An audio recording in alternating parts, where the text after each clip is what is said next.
गुरुवार की प्रदोष पड़ती है तो शिव गंगा के स्थल पर निवास करते हैं। गुरुवार की प्रदोष शत्रुओं का नाश करती है। कौन से वार का?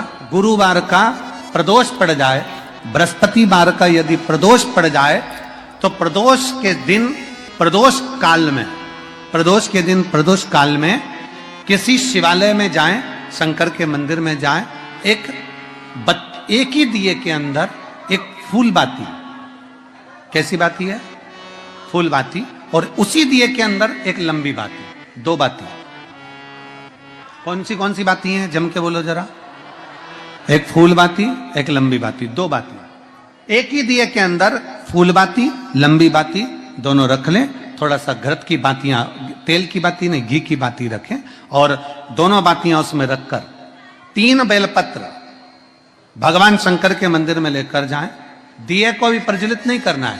पहली बेलपत्र नंदीश्वर की, जो ऊपर का भाग होता है जिसको हम शिव तत्व भाग कहते हैं, नंदी के पीठ पर एक भाग होता है जिसको शिव तत्व भाग कहा जाता है, वो नंदी की पीठ पर जो भाग है वहां पर एक बेलपत्र समर्पित करें। दूसरा बेलपत्र आप जो माता पार्वती जी का, जैसे ये शिवलिंग है और ये गोल भाग है, ये माता पार्वती जी का हस्तकमल है, तो माता पार्वती जी का जो हस्तकमल है, इस हस्तकमल पर कहीं पर भी एक बेलपत्र आप समर्पित कर दें। और तीसरे नंबर की जो बेलपत्र है वो भगवान शंकर पर समर्पित कर दें।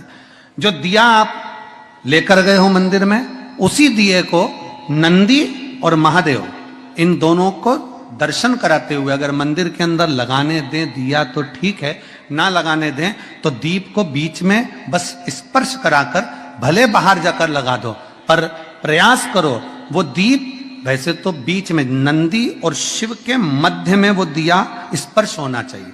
जैसे ये नंदी है और ये शिव है, तो इसके मध्य में दीप स्पर्श कर ले, भले उसको जलाने ना दे, पर स्पर्श मात्र कर कर अगर आपने एकांत में कहीं पर भी ले जाकर लगा दिया, उस दीप को जला दिया, तो गया हुआ कितना भी करोड़ रुपया हो, वो धीरे धीरे कर कर गया हुआ धन हमारा वापस आता ही है।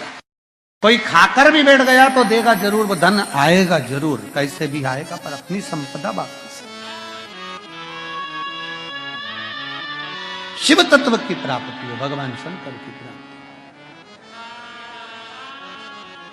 सबका किया है मेरा भी उद्धार कीजिए, उद्धार कीजिए, है त्रिपुंडधारी, है त्रिशूलधारी। आप दिल से जब बाबा से कहेंगे, अपने मन से जब भगवान को प्रार्थना करेंगे, अपने हृदय से जब शिव को पुकारेंगे, क्यों ना मिलेगा? गया हुआ धन केवल चौखट पर स्पर्श मात्र करा था पारो के पुत्र ने, और स्पर्श मात्र करने से उसका पूरा की पूरा किस्मत बाबा ने बदल दिया, उसका भाग्य बदल।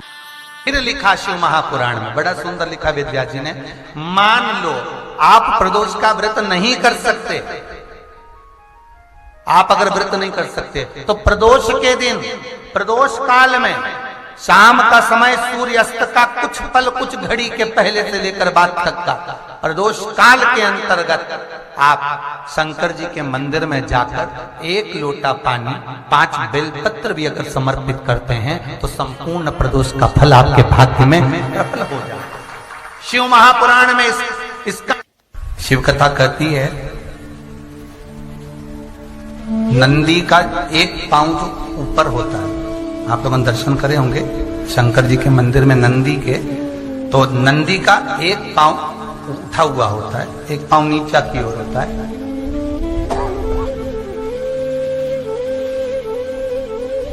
शिव पुराण की कथा कहती है, मान लो कोई हड्डी से जुड़ा हुआ रोग, नेत्रों से जुड़ा हुआ, मस्तिष्क से जुड़ा हुआ कोई रोग रहता है, तो एक नीले कलर का फूल आता है महाराज, उस फूल में हल्दी डालकर गुरुवार का प्रदोष पड़ने पर जो नंदी के पांव के पास समर्पित कर देता है महाराज, उसका रोग धीरे धीरे समाप्त होने लगता है।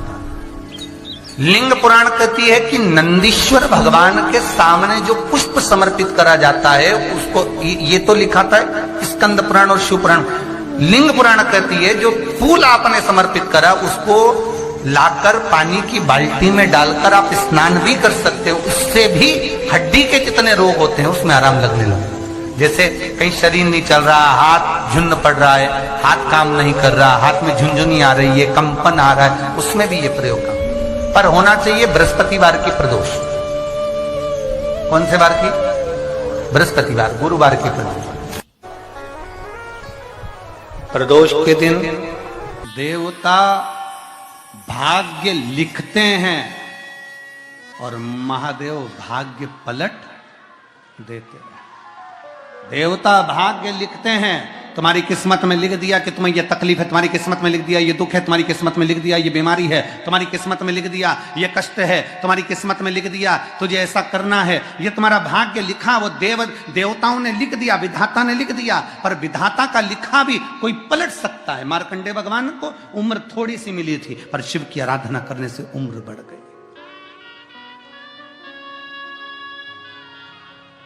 लिखा तुम्हारी किस्मत में, जो लिखने वाले ने लिख दिया, पर उसको पलटने की सामर्थ्यता अगर किसी में है तो मेरे काशी विश्वनाथ के भीतर वो सामर्थ्यता है कि वो पलट सकता है। अकाल मृत्यु वो मरे जो काम करे चंडाल का, काल उसका क्या बिगाड़े जो भक्त हो महाकाल का। जो शिव की आराधना करता हो, जो शंकर की आराधना करता हो, जो शिव तत्व में डूबा हुआ हो, जो शंकर की भक्ति में डूबा हुआ हो, जो एक लोटा जल रोज देवाधिदेव महादेव को समर्पित कर रहा हो, जो भगवान शंकर की भक्ति में हमेशा डूबा हुआ हो, भले शिवालय तक ना जाए परंतु उसके भीतर की मन की गति के अनुसार 21,600 श्वास जो उसके शरीर से रोज निकल रही है, उस 21,600 श्वास में वो परमात्मा का नाम अगर ले रहा है तो परमात्मा उसको मिल रहा है।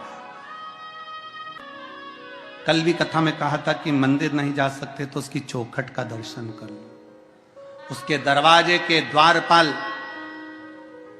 वीरभद्र मणिभद्र और उसके चौखट पर बैठी है भाग्य देवी।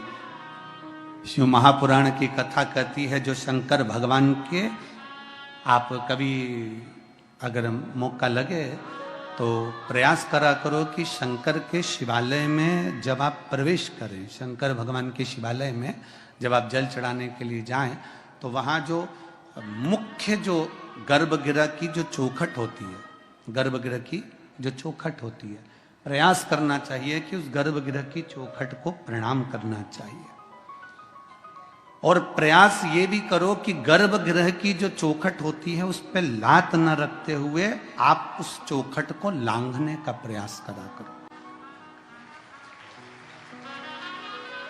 चौखट को लांघ, गर्भगृह की चौखट को प्रणाम। अगर आपने दूर से भी शिखर का दर्शन करा है, आप दूर खड़े हो और आपको बाबा विश्वनाथ का दर्शन नहीं हो रहा है, आप दूर खड़े हो आपको महाकाल राजा का दर्शन नहीं हो रहा है, आप दूर खड़े हो आपको ओमकारेश्वर बाबा का दर्शन नहीं हो रहा है, आप दूर खड़े हो आपको भीमा शंकर बाबा का दर्शन नहीं हो रहा है, आप बहुत दूर खड़े हो और मान लो आपको केदारेश्वर बाबा का दर्शन अंदर नहीं हो रहा है, बहुत लंबी लाइन में खड़े हो तो बाबा की चौखट का अगर दर्शन कर लेते हो, उस पर ध्यान भी लगा लेते हो तो भाग्य पलट कर ही रहता है, भाग्य पलटता ही है। कोई जल्दी बनता है कोई लेट बनता है, पर शंकर को जल चढ़ाने वाला एक दिन सेठ जरूर बनता है, भाग्य पलटता ही है। शिव कथा कहती है नंदी का एक पांव जो ऊपर होता है, आप लोगों ने दर्शन करे होंगे शंकर जी के मंदिर में नंदी के, तो नंदी का एक पांव उठा हुआ होता है, एक पांव नीचा की ओर होता है।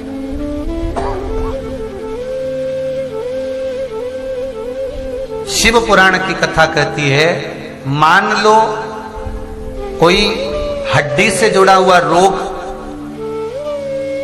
नेत्रों से जुड़ा हुआ, मस्तिष्क से जुड़ा हुआ कोई रोग रहता है तो एक नीले कलर का फूल आता है महाराज, उस फूल में हल्दी डालकर गुरुवार का प्रदोष पड़ने पर जो नंदी के पांव के पास समर्पित कर देता है महाराज, उसका रोग धीरे धीरे समाप्त होने लगता है। लिंग पुराण कहती है कि नंदीश्वर भगवान के सामने जो पुष्प समर्पित करा जाता है उसको, ये तो लिखा था स्कंद पुराण और शिव पुराण।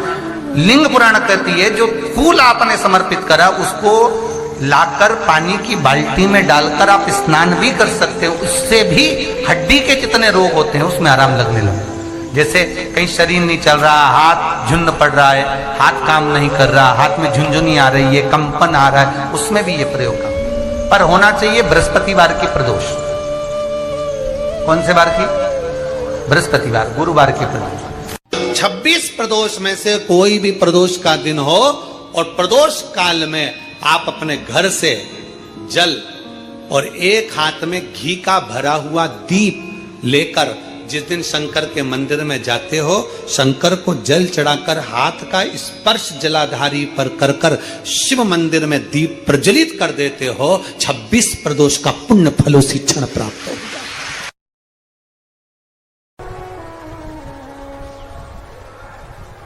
यदि आपको कहीं से शमी पत्र मिल जाए, प्रदोष के दिन यदि कहीं से आपको शमी पत्र मिल जाए और प्रदोष काल में, प्रदोष का जो समय होता है, शाम का जो समय होता है प्रदोष काल, 4 प्रदोष 5 प्रदोष आप कर कर देखिएगा कि आपका कोई काम है, कोई नौकरी के लिए आप अप्लाई कर रहे हैं, कोई समस्या बड़ी विकट आ गई है, कोई तकलीफ विकट आ गई है, कोई समस्या विकट आ गई है, प्रदोष के प्रदोष काल में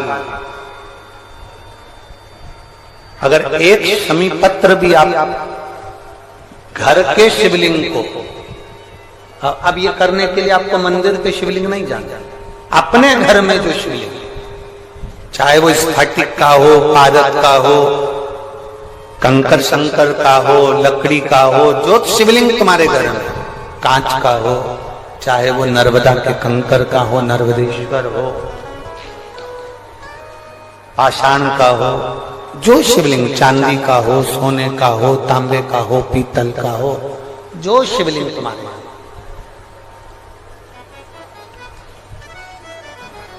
एक शमी पत्र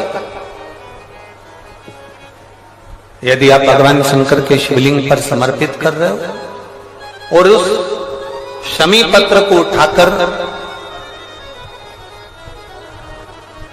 रात्रि को 9:15 की जो एक मुहूर्त होता है, एक समय होता है, जिस समय पर हम अपने मन की बात भगवान शंकर को कहते हैं, पूर्व में भी इसका वर्णन हम कर चुके हैं कथाओं में।